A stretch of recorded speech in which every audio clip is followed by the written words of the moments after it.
Bienvenidos, vamos a continuar hablando sobre herencia. Este capítulo se denomina Consideraciones sobre herencia.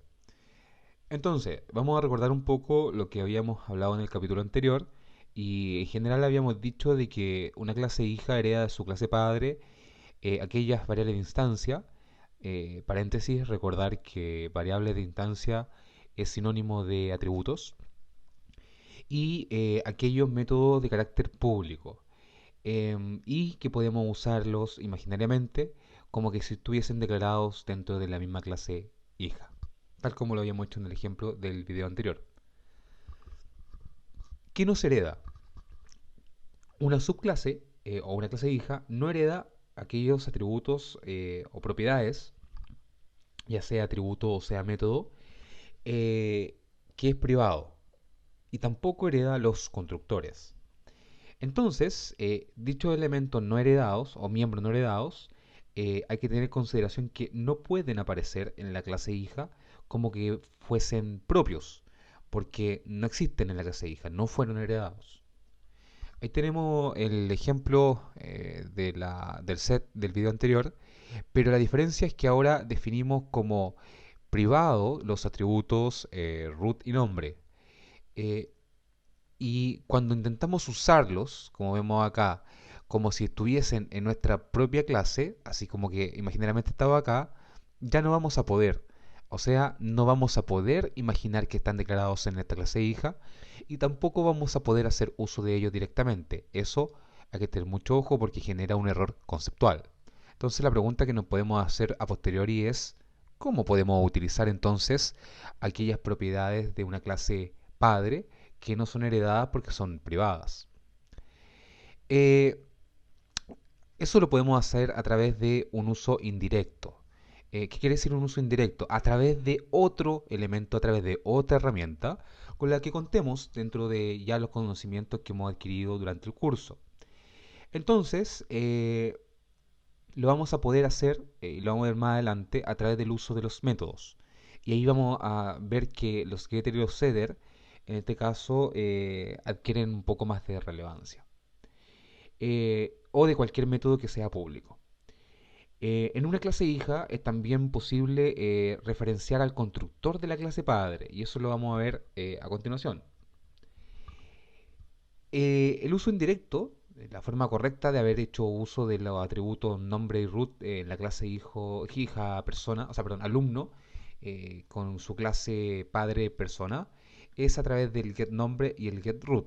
Si nos devolvemos, nos vamos a dar cuenta de que en la clase persona existe el get root y existe el get nombre. Entonces, y son públicos. Por ende, como son públicos, estos sí fueron heredados. O sea, estos métodos, al ser públicos, es como que estuviesen implementados también en la clase, en la clase alumno.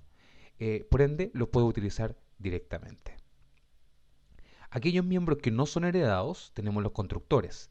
Pero los constructores sí pueden ser invocados. Y eso se hace a través de el super. La instrucción super debe ser, ojo con eso, importante, debe ser la primera instrucción del constructor de la clase hija, como lo vamos a ver acá. Por ejemplo, ¿cómo yo le doy el valor inicial a través del constructor o cómo instancio los atributos de la clase persona? Entonces, para eso tenemos el constructor de la clase persona con su root y con su nombre, porque esos atributos, a pesar que lo pueda heredar o no, son de persona. Y el constructor es igual que el que hemos hecho hasta ahora. ¿Dónde se produce el cambio? El cambio se produce en la clase alumno cuando tengo que recibir no solo el rol UCB, y aquí le aclaro un punto. No importa el orden en que yo reciba los atributos. Puede haber puesto el rol UCB primero, ¿ok? Lo que importa siempre es orden, cantidad y tipo. Pero el orden en que están posicionados, en este caso, no tiene relevancia. Y recibimos el nombre y el root, que son los atributos que vamos a utilizar, pero por parte del padre. Porque cuando yo cree un alumno, debemos recordar que la definición dice que un alumno es un tipo persona. Entonces, primera línea, super, le mandamos el nombre y el root en el mismo orden, en el mismo tipo y en la misma cantidad, cantidad que me lo pide el constructor de la clase padre. O sea, aquí estamos invocando al constructor de la clase padre y luego hago lo que tengo que hacer con los atributos que son propios de mi clase. Todo automáticamente ese super.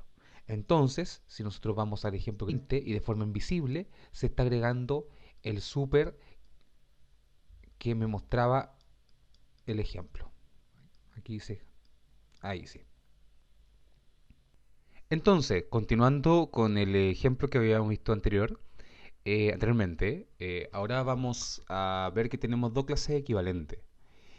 Tenemos dos clases, la clase alumno, en primer caso, donde incluye de forma explícita el llamado al super. En este caso, considerar que si está sobre persona, persona debería tener un constructor que no reciba parámetros. Eh, y considerar de que aquí aplican los mismos conceptos que se vieron para la evaluación 2, que es la sobrecarga tanto de constructores como de métodos.